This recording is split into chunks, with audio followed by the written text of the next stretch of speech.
My son looked me straight in the eye across the dinner table and said, "We're selling your house to pay for your care." Just like that. No discussion, no asking, just an announcement. "I'm Claire and I'm 72 years old. I want to know, where are you watching this from?" Drop your state in the comments because what I'm about to tell you happened right here in Sacramento, California. And it's going to show you that sometimes the quietest response is the most powerful one. That night, Derek, that's my son, had brought his wife Jennifer over for what I thought was just a regular Sunday dinner. I'd made pot roast, his favorite since he was 8 years old. I'd set the table with my good china, the set my late husband Tom had given me for our 25th anniversary. We were halfway through the meal when Derek cleared his throat in that way he does when he's about to say something he thinks is important. Jennifer put down her fork and folded her hands, and I knew something was coming. "Mom," Derek started, "Jennifer and I have been talking. You're getting older, and this house is too much for you." I took a sip of water, waited. "We think it's time to consider assisted living," Jennifer added, her voice dripping with false concern. "Somewhere you'd be safe, taken care of." I'd been a nurse for 43 years. I knew exactly what assisted living meant, and I knew what it cost. I also knew that my house, the one Tom and I had bought in 1978, was now worth $1.2 million. I'm not stupid. "We've already looked at a few places," Derek continued. "There's a nice facility about 30 minutes from us. It's only $6,000 a month." Only $6,000 a month. "And how exactly do you propose I pay for this?" I asked quietly. That's when he said it. That's when my own son, the boy I'd raised, the man I'd put through college, looked at me and said, "We're selling your house to pay for your care." Not, "We'd like to discuss options." Not, "What do you think about?" He said, "We're selling. Past decision. Done deal." And he emphasized your care, like I was some burden he was nobly shouldering. Jennifer nodded along, like this was perfectly reasonable. I looked at both of them. Really looked at them. Derek in his expensive suit, the one I'd helped him buy for his first real job interview 15 years ago. Jennifer with her designer handbag sitting on my floor, probably worth more than my monthly grocery budget. I set down my napkin, folded it carefully. "I see," I said. "We can list it next week," Derek pressed on. "The market's hot right now. We could probably get you moved within a month." "We." He kept saying "we" like he owned my house, like he owned my life.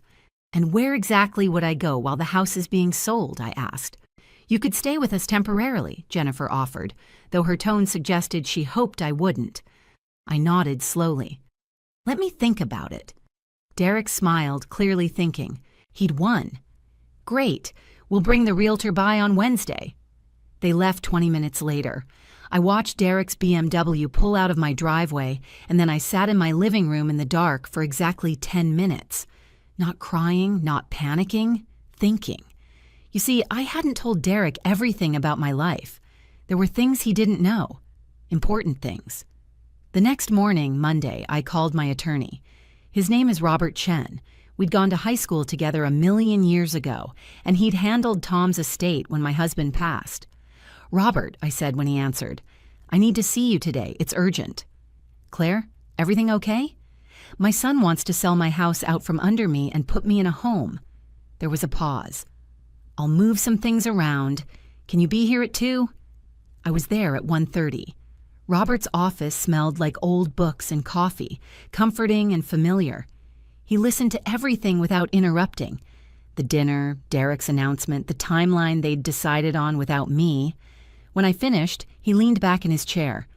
"Claire, I'm going to ask you something, and I need you to be honest. Do you want to move into assisted living?"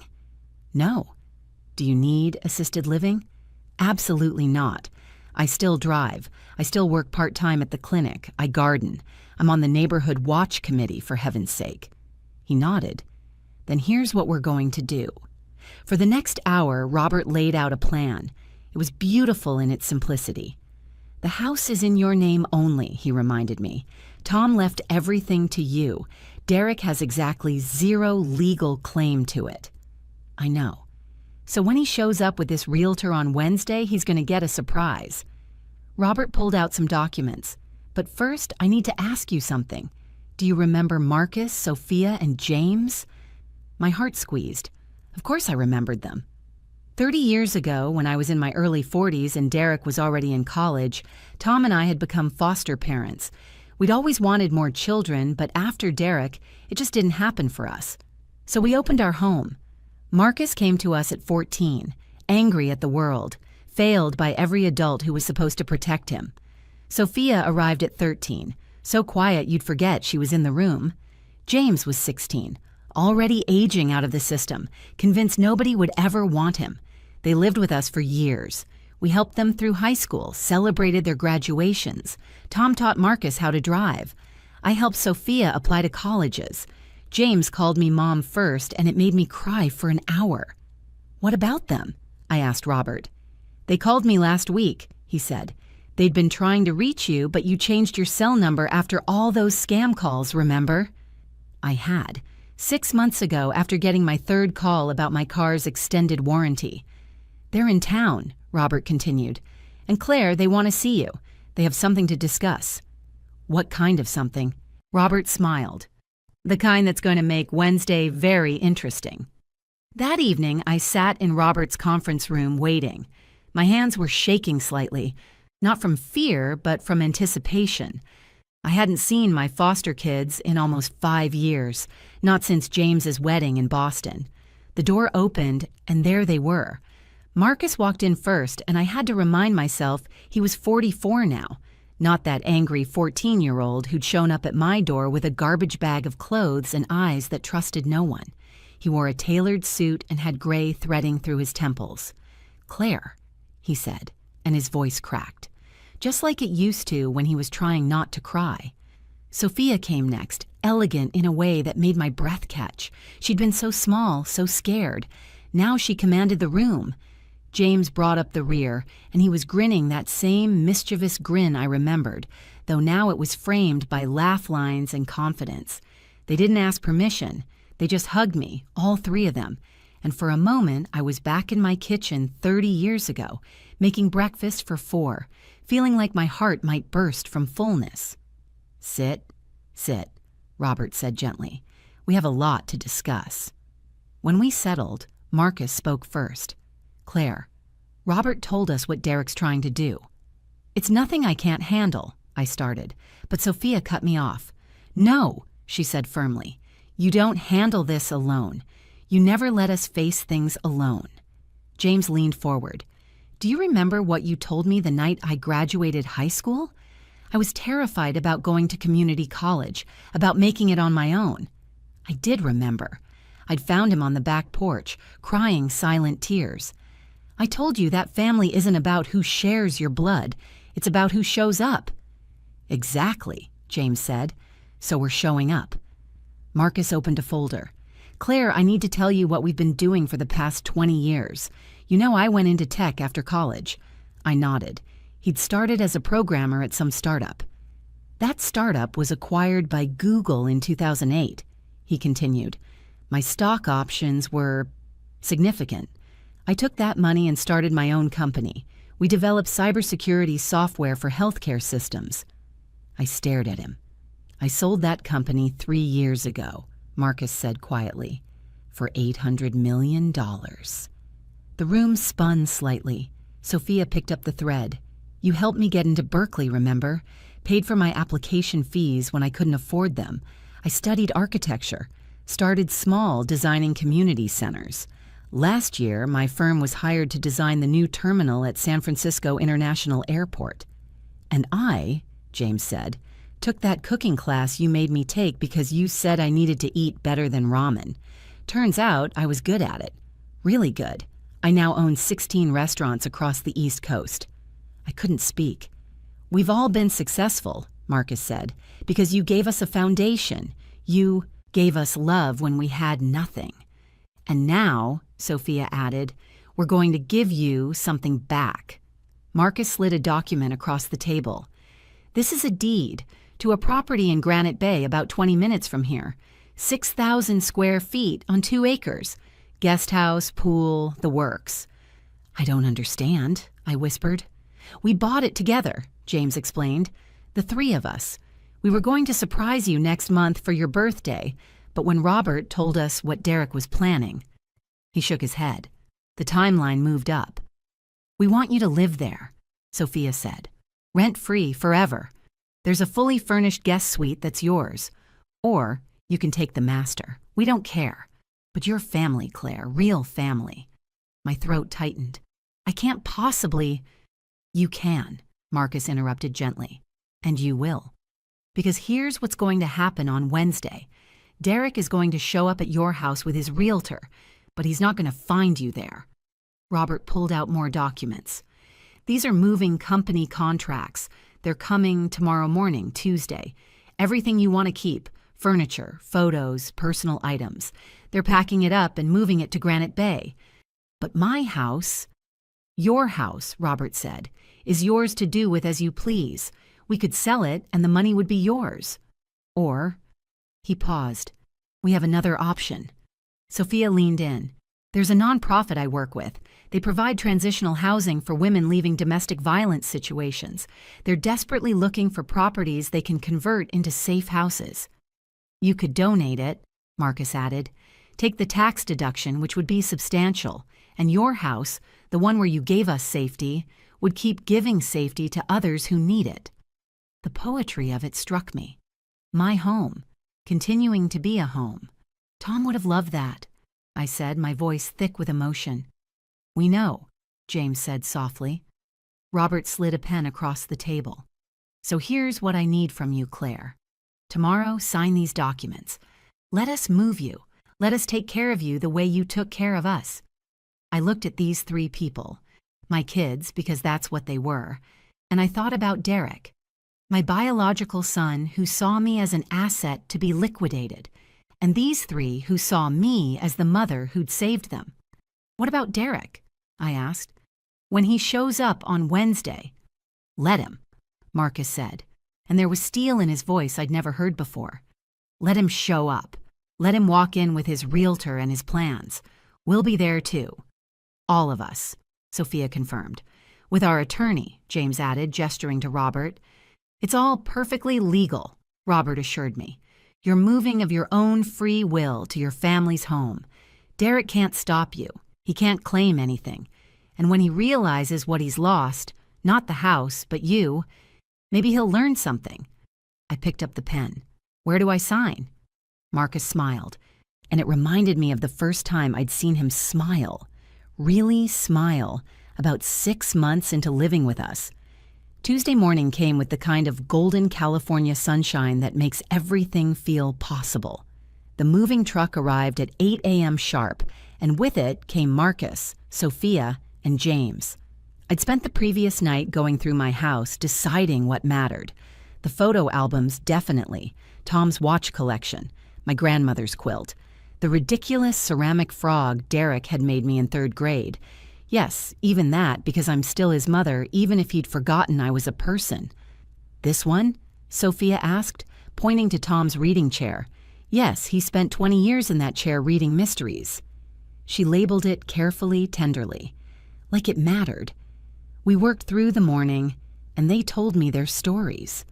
Real stories, the kind you share over moving boxes and coffee. Marcus told me about his daughter. I had a granddaughter I'd never met, a 7-year-old named Claire who apparently asked about me constantly. I've been afraid, he admitted. Afraid you'd think I abandoned you when I got successful. Afraid you'd think I forgot. Never, I said firmly. Sophia showed me pictures of her wedding. She'd gotten married 2 years ago to another architect, a woman named Rachel. I wanted to invite you, but I lost track of you after you changed numbers, and I was worried.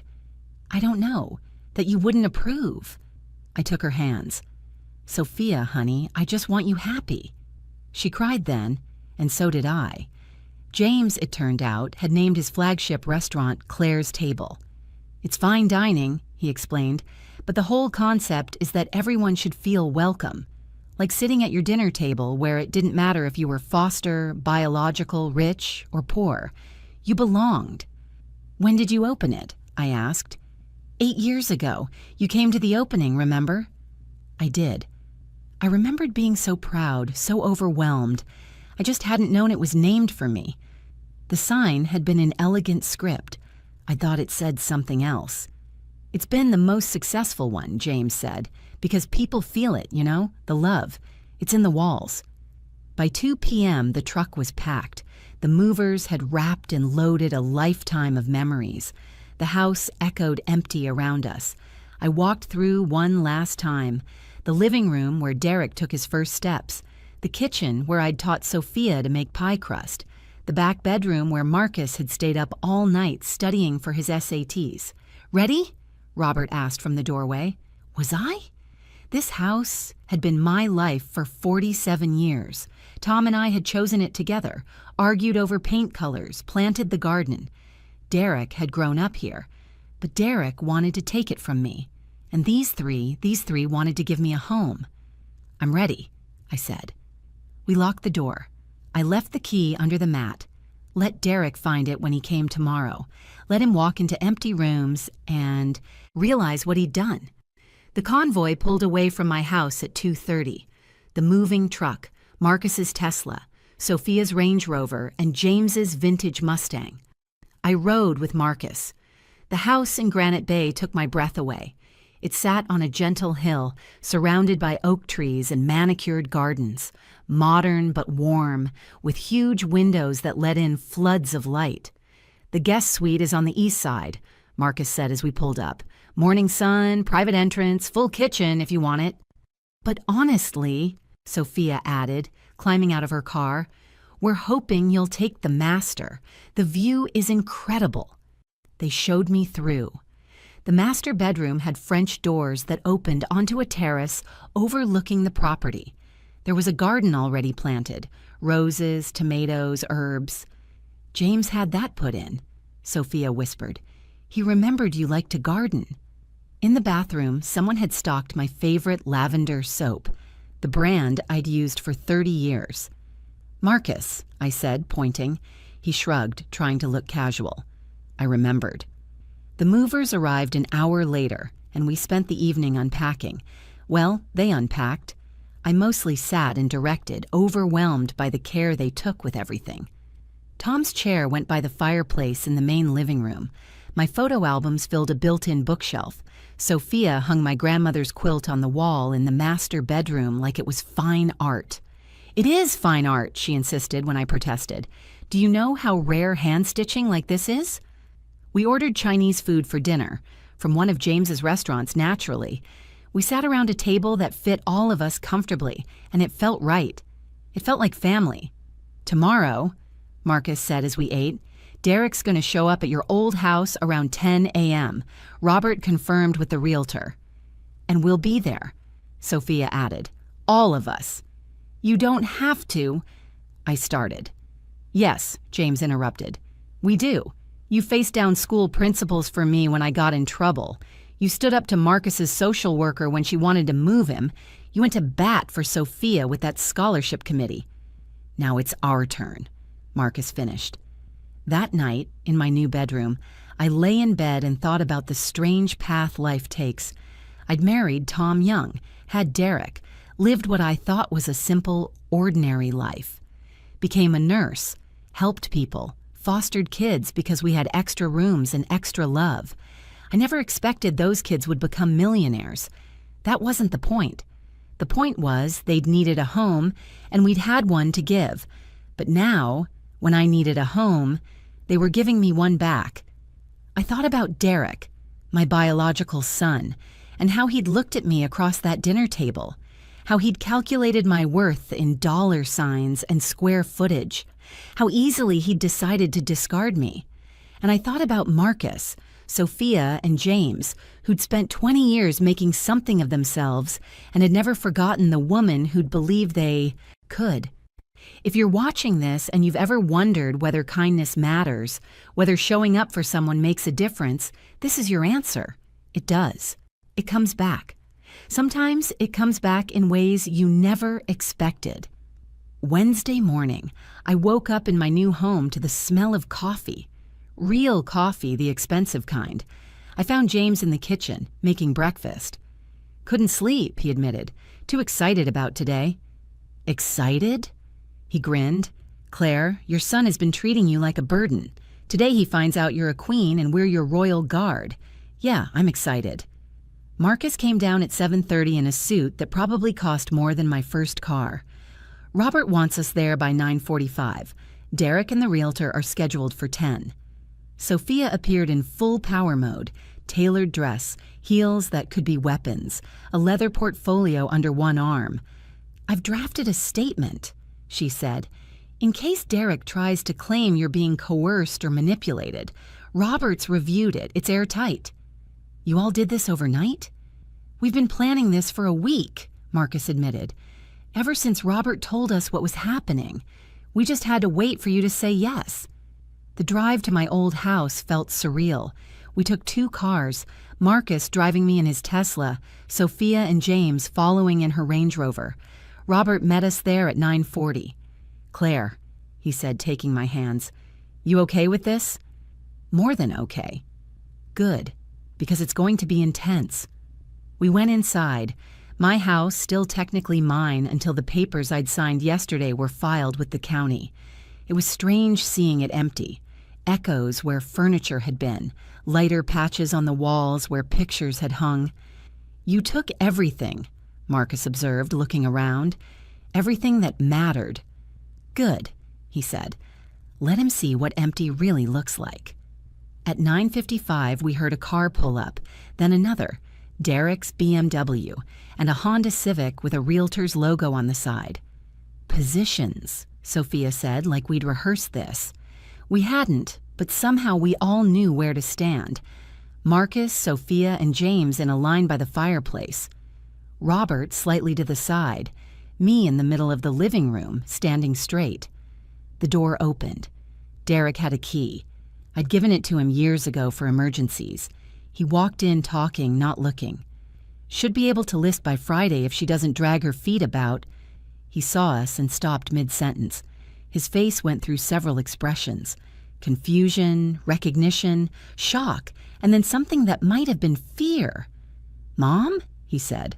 What's going on? Why is the house empty? The realtor, a middle-aged woman with an aggressive smile, looked around nervously.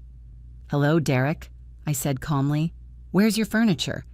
Did you already move it to storage? I told you we needed to stage the house. I moved it, I said, to my new home. What new home? Marcus stepped forward. The one we provided for her. Derek looked at him, really looked at him for the first time. Then at Sophia, then at James. Who the hell are you people? And that's when I felt it. That moment when everything shifts, when power changes hands. If you're watching this, hit that subscribe button right now, because what happens next is going to show you exactly what happens when people underestimate the power of real family. Derek, I said quietly, these are your brothers and your sister. His face went blank.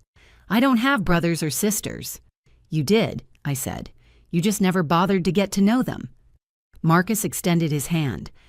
Marcus Thompson, I lived with your family from 1994 to 1998. You were in college most of that time. Derek didn't take the hand. The foster kids? You're the foster kids. That's right, Sophia said coolly.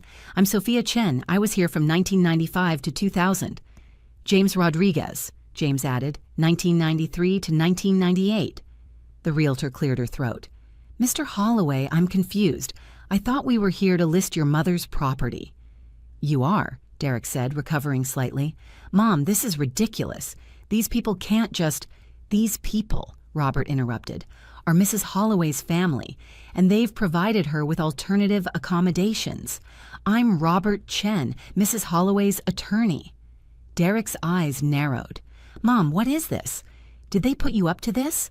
Are they trying to get your money? I almost laughed. Derek, they have more money than I could ever dream of.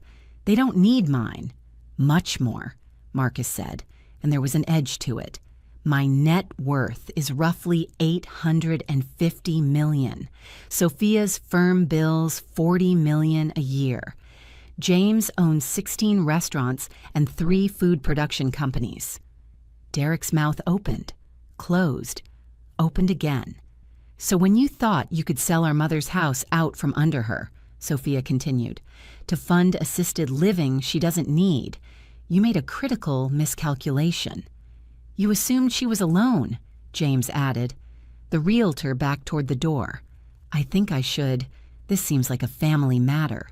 Stay, Derek snapped at her. Then to me, Mom, this house is worth over $1 million. You need that money for your care. I don't need care, I said. I need respect. I need a son who sees me as a person, not an asset. I'm trying to help you. No, Marcus said firmly. You're trying to help yourself. Claire showed us the numbers. That assisted living facility you picked, $6,000 a month. Her house would fund it for maybe 15 years if you're lucky. But coincidentally, $6,000 a month is also right around your current mortgage payment on that new house you bought. Derek's face went red. How do you... Public records, Sophia said. I'm an architect. I know how to research property. So let me guess, James said, stepping forward.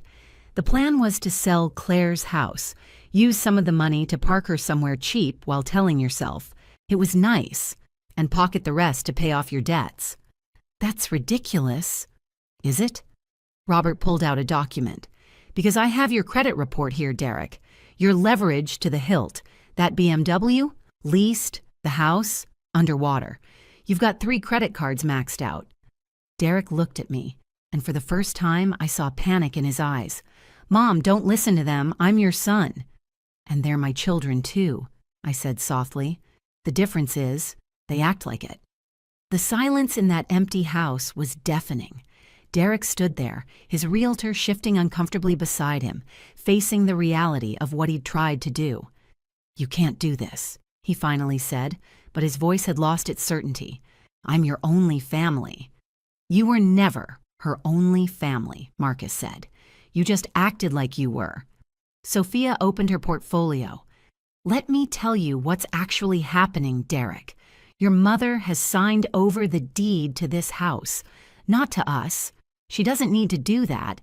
She's donating it to a nonprofit that provides transitional housing for domestic violence survivors. It'll be a safe house, I explained. A place where women who are escaping dangerous situations can rebuild their lives. This home gave safety to Marcus, Sophia, and James. Now it'll keep giving safety. You can't just give away $1 million property. Derek's voice rose. She absolutely can, Robert said. It's her property. She's of sound mind, which I can document thoroughly, and the tax deduction will be substantial. As for her living situation, James continued, she's moved into our home in Granite Bay, 6,000 square feet, fully paid off with a private suite that's hers for life. We've also established a trust, Marcus added. It provides Claire with a monthly stipend of $8,000 for personal expenses, healthcare, entertainment, travel, whatever she wants. Derek's face had gone from red to white. $8,000 a month? We can afford it, Sophia said simply. What we can't afford is to let someone treat our mother like a burden. Our mother, Derek repeated bitterly. She's my mother. Then act like her son, I said, and my voice was steady. Derek, I loved you from the moment you were born. I gave you everything I had. I put you through college. I helped with your first house down payment. I babysat your kids every weekend for 3 years. Mom, I never asked for anything back, I continued. But I also never expected you to look at me like I was a problem to be solved, like I was inventory to be liquidated. His jaw worked, but no words came out. You have a choice now, Marcus said. You can accept that your mother has family who loves her and will protect her, or you can walk away. But what you can't do is manipulate her, control her, or treat her like she's less than she is. The realtor cleared her throat. Mr. Holloway, I think we're done here. Derek looked at me one last time. Mom, please, I'm sorry, I didn't mean... You meant exactly what you said, I told him. At that dinner, you looked me in the eye and told me you were selling my house. Not asking, telling. You treated me like a child. I was trying to plan ahead. You were trying to cash out, James said bluntly. I think you should leave, Sophia added, her voice cold. Derek stood there another moment, then turned and walked out. The realtor scurried after him, murmuring apologies. We listened to his BMW start, heard it pull away. Then Marcus started laughing. Did you see his face? When you mentioned the $800 million? Sophia grinned. Priceless. I almost felt sorry for him, I admitted as we stood in my empty house. Almost. Don't, James said firmly. He made his choice when he decided you were disposable. Robert packed up his briefcase. The nonprofit will take possession next week. They're thrilled, Claire. This house is going to help so many women. Good, I said, taking one last look around. That's what it should do. We locked up and headed back to Granite Bay. On the drive, Marcus got a call. I heard him say, Yes, bring her over. She should meet her grandmother. Your daughter? I asked when he hung up. She's been asking every day. My wife's bringing her over for dinner. That evening, I met little Claire. 7 years old with Marcus's eyes and a smile that could light up the world. She'd made me a drawing at school, a house with 4 stick figures labeled Grandma, Daddy, Sophia, and James. I put Uncle James last because he's silly, she explained seriously. Completely fair, James agreed. We had dinner around that big table. Marcus, his wife Patricia, little Claire, Sophia, and her wife Rachel, who drove up from the city, James and his girlfriend Teresa. Robert and his husband joined us too. Family. Real family. The kind you build, not the kind you're born into. Derek called 3 times that night. I didn't answer. He left voicemails, angry ones, then apologetic ones, then desperate ones. On the 3rd, he was crying. Mom, please, I made a mistake. I need to talk to you. Sophia saw me staring at the phone. You don't owe him anything. He's still my son.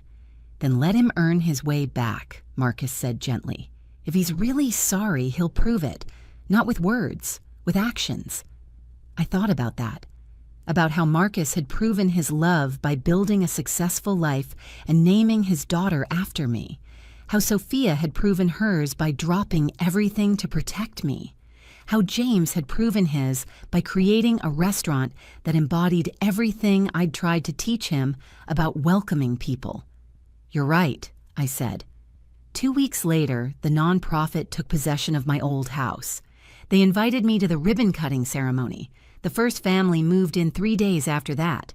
A woman named Patricia with 2 kids, escaping a husband who'd put her in the hospital twice. I brought them groceries, helped them settle in, and I thought about how life has a way of coming full circle. Derek sent flowers on my birthday a month later. I sent a thank you note, short, polite, distant. He had a long way to go, but me. I wake up every morning in a beautiful house, surrounded by people who chose to love me. I garden. I volunteer at the clinic. I watch little Claire every Tuesday while Marcus and Patricia have date night. I'm 72 years old, and I've learned that sometimes the family that finds you is stronger than the family you're born into. My son saw me as a burden, but my real children, they saw me as a blessing, and that's made all the difference.